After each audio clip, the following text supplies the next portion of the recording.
está uma chuvinha tão gostosa lá fora que ela é perfeita para um bom cafezinho e um livro.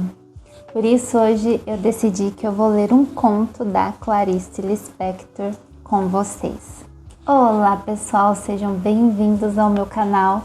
Eu sou a Regiane, aqui falamos sobre livros e às vezes outras coisas também. Se você gosta de livros, se inscreva, curta o vídeo e comente aí embaixo que livro você está lendo no momento.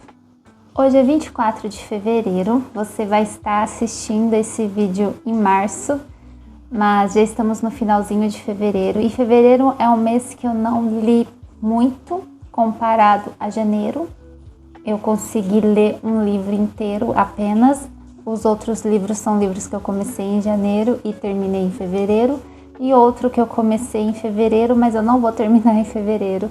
Eu estou lendo bem devagar, está sendo uma boa experiência, mas eu queria incluir um conto também neste mês. Então eu tenho um livro de contos da Clarice e achei perfeito fazer a leitura de um conto com vocês. Este vídeo ele vai ser em formato de vlog, mas não com foco na minha vida, como acontece nos vlogs. O foco é apenas o conto. Então eu vou ler o conto, depois eu vou voltar aqui para conversar com vocês sobre o conto. Quero fazer algumas pesquisas também na internet a respeito do texto e assim a gente vai batendo um papo aqui. Eu vou ler apenas para vocês este trecho aqui do livro Laços de Família da Clarice, da editora Rocco. Ele é antiguinho, como vocês podem ver. Eu comprei ele num sebo, tem até o vídeo do vlog em que eu fui ao sebo e encontrei este livro. E eu vou ler esse trecho aqui que eu achei bem interessante. Uma escritora decidida a desvendar as profundezas da alma. Essa é Clarice Lispector, que escolheu a literatura como bússola em sua busca pela essência humana. Sua tentativa de transcender o cotidiano revela-se em personagens na iminência de um milagre, uma explosão ou uma singela descoberta, todos suscetíveis aos acontecimentos do dia a dia. Vidas que se perdem se encontram em labirintos formados por uma linguagem única, meticulosamente estruturada. E é por essa linguagem que Clarice Lispector constrói uma obra de caráter tão profundo quanto universal. É interessante também o texto da Orelha. Quem tiver a oportunidade de ter acesso a este livro, leia a Orelha dele também. É um texto de Lúcia Helena. Ela é pós-doutorada em literatura comparada pela Brown Universidade nos Estados Unidos e autora do livro Nem Musa Nem Medusa, Itinerários da Escrita em Clarice Lispector. Ela fez um texto bem legal aqui para a Orelha. Este livro, ele foi lançado em 1960 e contém 13 contos.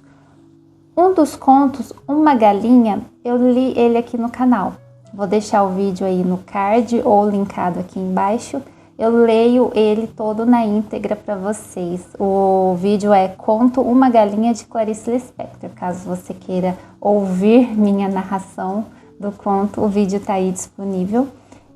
Ele tem 4 páginas apenas, é bem curtinho, Uma Galinha. Eu achei bonitinho. E hoje eu vou ler o conto Devaneio e Embriaguez de uma Rapariga.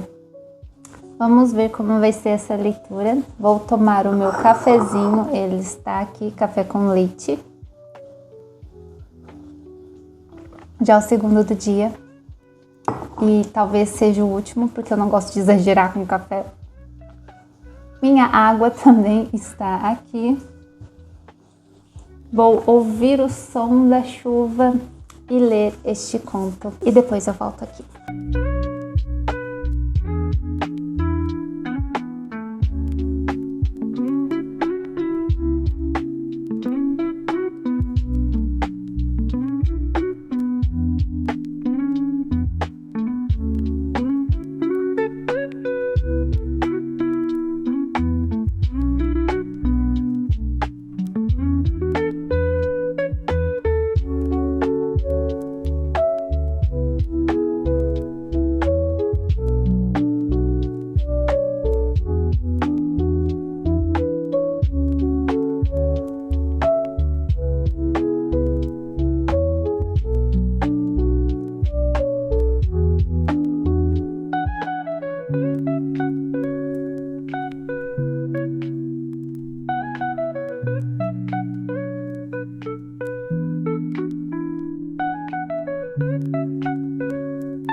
Bom, terminei o conto. Ele é um conto bem à la Clarice Lispector mesmo. Me lembrou muito A Paixão Segundo GH, já que ele cumpre bem o título, né? Que é Devaneio e Embriaguez de uma Rapariga. Temos muitos devaneios aqui. E algumas coisas eu não entendi, então eu vou ter que pesquisar. Mas eu vou fazer um resuminho aqui do que eu entendi da história. Temos uma mulher, né, casada, que tem filhos. Ela está no quarto dela, penteando os cabelos em uma penteadeira. Depois ela se deita na cama e começa a pensar. Tem uma parte aqui que eu acho até engraçado, eu anotei aqui, que me lembrou muito a própria Clarice Lispector. Tem uma entrevista dela bem famosa no YouTube. Eu acho que é a única entrevista que ela deu. Ela até fala nessa entrevista que ela havia finalizado o livro A Hora da Estrela. E o entrevistador tá lá, né, conversando com ela, e eu acho que ele pergunta algo sobre por que ela acha que as pessoas gostam tanto dos livros dela, por que os livros dela, muitos o mantêm de cabeceira, porque eles são um sucesso. Uma pergunta mais ou menos assim, e ela responde, e eu que sei. Clarice Lispector dando entrevista é maravilhoso. E tem um trecho aqui no conto em que essa mulher ela está deitada na cama pensando, e aí tá escrito assim, ó, na cama a pensar, o que? Ora, lá ela sabia? Tipo, o que ela tá pensando? Nem ela sabe. Eu fiz essa anotação, né? Bem Clarice Lispector dando entrevistas. E essa mulher tá lá, né? Se desliga do mundo, os filhos estão na casa da tia, o marido vai trabalhar, ela dorme naquela noite, acorda no dia seguinte, ela não sai da cama, ela não preparou o jantar na noite anterior, ela até fala que o marido vai ter que se virar com o que tem do almoço. No outro dia ele acorda, ele vai se despedir dela e ela tá mal-humorada, tá irritada, e ele até fala, você vai ficar doente, mulher. E ela passa depois do dia seguinte inteiro na cama. Ela só sai no outro dia quando as tarefas, né, as obrigações do dia a dia apertam na casa e os filhos dela também estão voltando para casa. Aí ela tem que fazer as coisas. Tem um parágrafo que fala assim, ó. Acordou com o dia atrasado, as batatas por descascar, os miúdos que voltariam à tarde das titias, que são os filhos dela. Ai que até me faltei ao respeito. Dia de lavar roupa, de cesir as peugas, que são meias. Ai que, não vou falar essa palavra, que me saíste. Censurou-se curiosa e satisfeita. Ir às compras, não esquecer o peixe, o dia atrasado, a manhã pressurosa de sol. Então, as obrigações da vida fizeram essa mulher sair da cama e ela mesma acreditava que ela tinha adoecido. E depois, no sábado à noite, eles são convidados por um negociante aí rico que convida eles para ir numa praça lá no restaurante comer e ela se embriaga. Ela bebe bastante, então ela fica bêbada, ela fica soltinha, ela fica falante, ela começa a reparar nas pessoas no restaurante. Tem uma mulher que ela vê lá no restaurante toda bonita, magrinha, diante de um homem que ela deduz ser seu marido. E ela começa a ter inveja dessa mulher, né, porque a mulher tá com um chapéu bonito. E ela tava se sentindo bonita, porque ela usou um vestido novo, um vestido de tecido bom, que vai durar a vida toda. E chega lá, tem uma mulher lá muito bonita, de cintura fininha, com chapelão. E ela fala assim, ó. E a Santa Rona, porque ela fala que a mulher tem cara de santa, mas de santa não deve ter nada. Então ela fica julgando a mulher. A Santa Rona, toda vaidosa de seu chapéu, toda modesta, de sua cinturita fina, vai ver que não era capaz de parir-lhe ao seu homem um filho. Então ela até julga a cinturinha fina da mulher lá, dizendo, com certeza não consegue nem engravidar, por isso que é magrinha daquele jeito. E ela tá super bêbada. Ó, como estava humilhada por ter vindo à tasca sem chapéu. A cabeça agora parecia-lhe nua. Então ela começa a se comparar com a mulher e se achar inferior a partir dessas comparações. Tem uma parte aqui que eu não entendi e eu quero pesquisar. Eu vou ler ela, se alguém souber e quiser deixar aí nos comentários. Eles voltam para casa, né, depois de ter passado lá a noite nesse jantar com esse homem. O marido dela não bebeu, acho que para manter o controle, já que eles eram convidados e o homem que convidou eles parecia que estava bebendo também. Então o marido dela não bebeu, só ela bebeu. E depois ela tá em casa já de noite, né? Ela sentou na cama e ela fala o seguinte. Ela pensa no seguinte: e como entrefechara os olhos toldados, tudo ficou de carne. O pé da cama de carne, a janela de carne, na cadeira o fato de carne que o marido jogara. O fato, eu acho que é a roupa dele, o casaco, o blazer. E tudo quase doía. O que é de ficar de carne? Eu não sei, eu coloquei no Google ali, mas não teve uma explicação muito que combinasse, sabe, com o texto, que ela meio que fechou os olhos e tudo ficou de carne. Não sei o que é ficar de carne, se alguém quiser comentar aí, eu agradeço.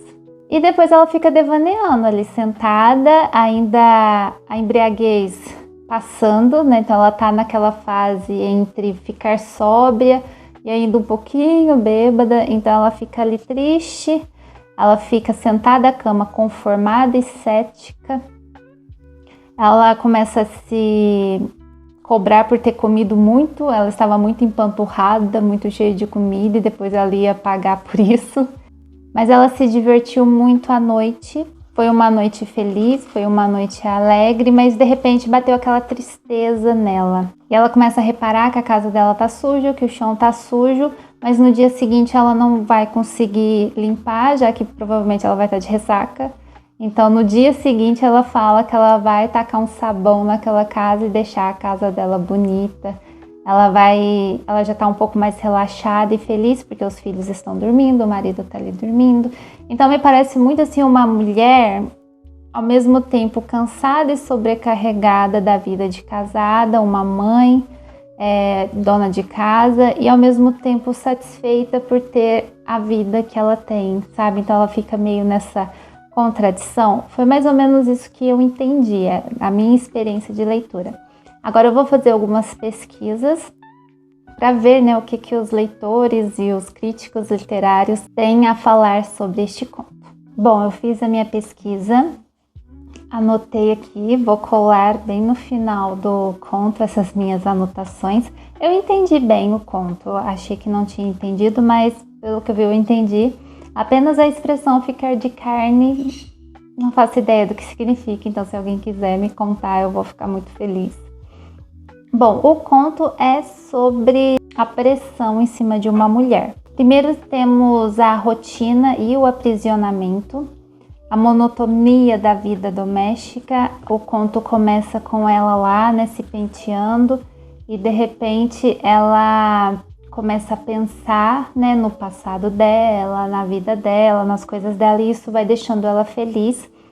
Ela está tão exausta que é quando ela adoece, né? Ela deita na cama, dorme, para de se preocupar com as obrigações dela como esposa, como preparar a comida do marido. Ela sabe que os filhos estão com a tia, então ela está tudo bem, ela não liga para casa, ela não tem forças para sair da cama de tão exausta que ela está. E ela começa a pensar também em sonhos dela. Então o conto traz isso, né? Uma mulher cansada e presa àquela vida. E esse devaneio dela, né, é uma fuga mental. A embriaguez traz para ela uma forma dela ver a vida diferente, né? Afinal, quando a gente bebe, a gente fica mais soltinho, aquelas ansiedades, aquela coisa que nos deixa mais tenso, desaparecem. A gente começa a sorrir mais, a rir mais. Eu mesmo, quando bebo, fico rindo que nem uma boba. E ela começa a olhar, né, a vida de uma forma diferente, que tem até uma parte aqui que ela vê um quadro no restaurante e ela, né, já está bêbada. Ela diz o seguinte, ó: quando olhava o quadro tão bem pintado do restaurante, ficava logo com sensibilidade artística. Ninguém lhe tiraria cá das ideias que nascera mesmo para outras coisas. Ela sempre fora pelas obras de arte. Então, essa embriaguez traz essa lembrança, né, de que ela tinha outros sonhos, ela tinha outros objetivos na vida, mas ela não pôde realizar nenhum. E talvez isso mostre que a raiva que ela tem do marido dela não é exatamente do marido. E tem uma parte aqui, né, que o marido vai dar um beijo nela, ela fica brava e ela não consegue nem explicar porque ela tá brava com ele. É mais o fato dela estar vivendo numa sociedade que impôs que ela deveria ser mãe e dona de casa. E estamos falando de um conto de 1960, onde as mulheres eram vistas somente dessa forma. O espelho, né, que começa com ela lá, né, se penteando na penteadeira, temos 3 espelhos. É aquela penteadeira que tem um espelho aqui e 2, né, um de cada lado, que eu acho belíssima, meu sonho ter uma penteadeira dessa. Uma representação da busca pelo eu, né? Ela tá lá se vendo, se penteando e tentando entender quem é aquela pessoa que está olhando de volta para ela. O chapéu da mulher, né, que incomodou tanto ela. Eu até escrevi nessa parte que é inveja, e é realmente a inveja da liberdade alheia, né? Ela vê ali uma moça bonita no restaurante usando um chapéu chique, elegante, magra, provavelmente magra porque não tem filhos, né? Ela deduz isso. Provavelmente talvez não é nem casada, e é uma mulher que pode ter mais liberdade para seguir seus sonhos, enquanto ela não tem mais essa liberdade. Ela está presa a um casamento e aos filhos e às obrigações do dia a dia. E no final temos a resignação, né? A culpa que ela sente porque ela tirou alguns dias só para descansar. Ela bebeu muito, ela comeu muito, ela pensou em homens, ela pensou nos sonhos, ela pensou na vida e de repente ela percebe a casa dela uma bagunça, os filhos estão de volta, né? O marido tá ali dormindo, no outro dia ele tem que trabalhar e ela percebe que as obrigações estão ali batendo a porta enquanto ela tá só parada, devaneando ou, né, sonhando com outras coisas enquanto está bêbada, então bate a culpa nela. É bem interessante, é um conto interessante. Ele não é tão simples, você tem que estar atento enquanto está lendo. A escrita da Clarice exige isso de mim. Teve alguns parágrafos que eu tive que reler porque eu não consegui acompanhar o fluxo de consciência dela. Tem palavras que a gente tem que pesquisar e eu gosto disso porque amplia, né, o nosso vocabulário. E eu gostei bastante. E assim que eu for ler o próximo conto é Amor. Eu também vou trazer um vídeo aqui no canal para vocês. Se você já leu este conto, comenta aí. Comenta se você já leu o livro todo, Laços de Família. Se você gosta da Clarice Lispector. E se você leu este conto e encontrou outros pontos que eu não mencionei aqui, comenta aí também, que eu gosto de trocar esse conhecimento com vocês. Um grande abraço e nos vemos no próximo vídeo. Tchau, tchau!